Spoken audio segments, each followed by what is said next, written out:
Channel. Today I got a special episode today because we're going to talk about everyone's favorite non-game ruining and non-developer destroying Electronic Arts, aka EA. We're not going to entirely focus on EA. We're going to look at key points on how they fucked up a game, which, don't get me wrong, it is a good game. I'll go into that a little bit later, but they fucked it up pretty bad. And it kind of looks like they just didn't really care about the game they made. First, I'm going to take you guys back to the year 2017.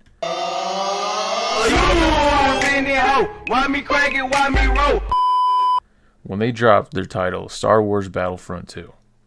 So when EA was going to publish this game, I really didn't focus on the negatives. And at that time, I think I was 16, 17 years old, so I really didn't care. I was like, it's a new Star Wars game, I'm excited. Because as I was sitting there looking at the preview trailers and gameplay, the 12-year-old in me that used to watch Star Wars: The Clone Wars on Cartoon Network was just thinking about fighting with the clones on Fallujah, roaming the forest of Endor, or protecting the Death Star 2 from getting asked. With all this hype and emotion behind this game, EA had one job, and that was not to fuck it. And that's exactly what they did. They bent the game over and just gave it to it. Looked at the community, just waiting and begging for a brand new Star Wars game, just hoping it's the best one they ever played, and they just said, you know what, yeah, we're not really feeling like it this time, and just took our shirts off, put saran wrap down, and just took a hot Carl right on our chest, and it just didn't even care, pulled their pants up and walked away with our money. Now, as I now and later throughout the video shit talk the balls off this game, I have to give credit where credit is due. They gave us a Star Wars game with updated graphics that were phenomenal on PC and the consoles. With the improved graphics, it was also a fresh new Star Wars game for the market to buy. We could, to an extent, play as all the factions we wanted to, visit maps we've seen on the big screen, and spend hours and hours living out our Star Wars dreams we had as children. Now, this game did leave a trail of breadcrumbs, but when we asked for the whole loaf, they basically told us to fuck off and kick rocks. It kind of reminded me of me in my composition class. Like, I tried to read a whole 100-chapter book before the essay that was due the next day. Like, it just seemed like they didn't have a clue on what they were doing. And just went off the first link that Google gave them about the history of Star Wars. And this is seen in the game as they just use characters that require bare minimum research, which I'm not dogging the characters, I'm just saying they could have went further. And you can see this as how they use characters such as Anakin, Obi-Wan, Yoda, Chewbacca, Han Solo, Darth Vader, General Grievous, Bosk, and Count Dooku, to just name a few. The bare minimum of research can also be seen for like the types of maps they use, because they're the most common ones usually people familiar with Star Wars know. Maps like Fallujah, Endor, the cloning facility on Kamino, Jakku, Hoth, and the Starkiller base. With all these maps and different elements and different game modes, it does offer the player a fun experience and hours to play. But only with a limited number of like resources and, like I said, elements, the game does often start to get tedious and old pretty fast. Where I see where EA and DICE could have fixed this is if they look to the actual whole Star Wars universe and just seen all the different characters, all the different lore, and just everything, all the different planets they could have used and put in this. I mean, yes, it would take time. Yes, it would take effort. But I mean, in my opinion, I think the payoff would have been exponentially bigger than the game they have now, where it only got popular like a couple years afterwards. And if they wanted to change this and not get too nerdy with it, they could have added people like Mace Windu, Commander Cody, Ahsoka, Captain Rex, Boba Fett, Master Plo Koon. And like, even if they wanted to cut quarters and not add them, like, I'd be fine with the little tiny black rat droid. Like, that thing goes hard. I'd be happy with that. That would pass. If they could just add that as an update, I wouldn't complain. Make like a game that had cool substance, like some fucking oomph to it. They had some lore. They could have added people like the Temple Guard, which have no business looking that badass. The Republic Senate Royal Guard, who are absolutely dog shit. And the Peter Griffins of Star Wars, pretty much, the Gamorrean Guards. And like the list can go on and on and on because there's so many people out there and so many different lore points they could have chosen, and they like the possibilities would be endless if they chose to go that route. And that's pretty much where this mod pack comes in. It picks up where the AAA studios couldn't fulfill. This mod pack focuses really good on details of lore aspects and storyline aspects. Because I don't know if it's just because I'm getting older, but I like games like Hell Let Loose and games like that are really realistic and stay to their storyline and stay to like their canon of how they proceeded in movie lines, if they're based on that or if they're based on real events. To me, it's just off-putting, but from a game aspect and from like a developer aspect, I can understand as it adds like an archaic value and like appeals to everybody, but that's just my opinion. That's what this mod's good at, because wherever you're playing, whatever map you pick, it's going to stay true to how the movie was or whatever book referenced that battle. Also adds a lot of characters that I haven't really personally ever seen, and I like to say I'm nuts deep in Star Wars because I'm a big fan. But even I've heard of them and I've seen them, but I've never really paid attention to say, oh shit, they added that.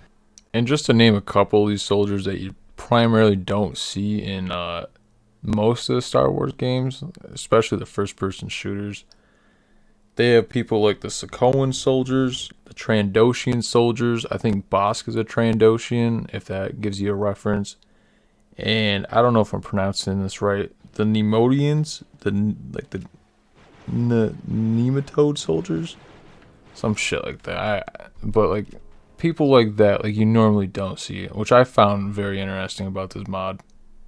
And if you're a fan of the clone troopers like me, this mod is an absolute must-have because they have almost every clone trooper you can think of. Even clone troopers I didn't even know existed, and when I first saw them, like my jaw hit the fucking floor. I was like, damn, bro. Like, where's the next Republic outpost? I'm going to sign up to go fight. Even if you're a fan of like all the other factions, like the Galactic Empire, the Rebels, I'm pretty sure they have the Resistance and the droids or the CIS, whoever you want to call them. They have almost every droid, every rebel, every empire. For example, they have assassin cloaks who absolutely just curb stomp Jedis. They have shadow troopers. They have covert op troopers, which made me nut when I seen their armor. It's that good. They have dark troopers. Also sports 18 maps, which are all graphically reworked. And I think graphically enhanced because they play smooth. Like, there's really nothing wrong with them. They work good. There's a lot better from the original 2005, which you can tell is aged, but it aged well. But this mod makes it 10 times more better and 10 times more eye-appealing to the consumer. The only thing that they kind of let me down with this map, and if you download it and play it, you'll understand why, is the Shadow Forest, I'm pretty sure it's called, of Umbara.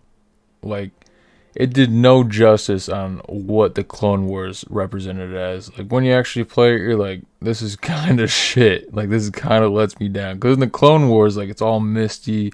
There's weird shit. It's like, it's kind of like the Vietnam of Star Wars. Like, the trees talk to the clones. And, like, I did not get that vibe when I played the game. You look around, and there's, like, a bunch of weird deformed dildos coming out of the ground. When you play it and like play that map, you'll understand why. But I feel like they could have done a whole lot better on that map. Other than that, all the other maps are like, they're pretty badass to play and pretty fun as well. The last thing that really sold me on this mod pack is the vehicles. Not even how they implemented the vehicles, but how much better they did it than the AAA studio. Their first person and third person view capabilities is way far better and way more versatile than the new Star Wars. In this mod pack, instead of just animating it so it just walks around and shoots nowhere, like in the back of the Geonosis map on Star Wars Battlefront II, the newer version, they actually went the step further and weren't lazy asses and made it accessible for the player to use other than just look at as a cosmetic. That by far it would have just made me buy this mod pack over the actual game, because that pissed me off so bad. They couldn't just go the extra step and just make it usable.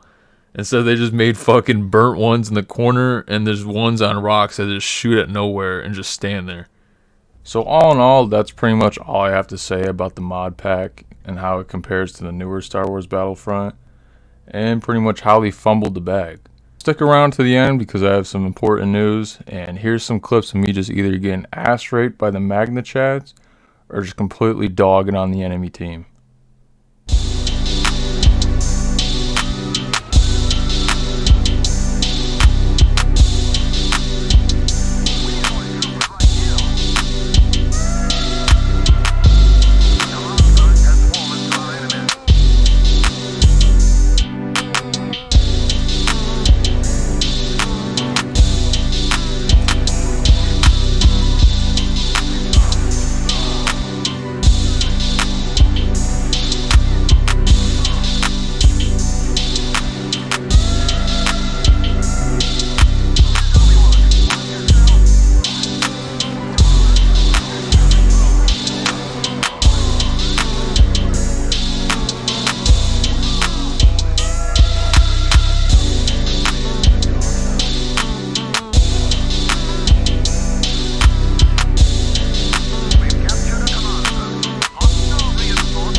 Hey, thanks for watching till the end. I just want to do a quick update.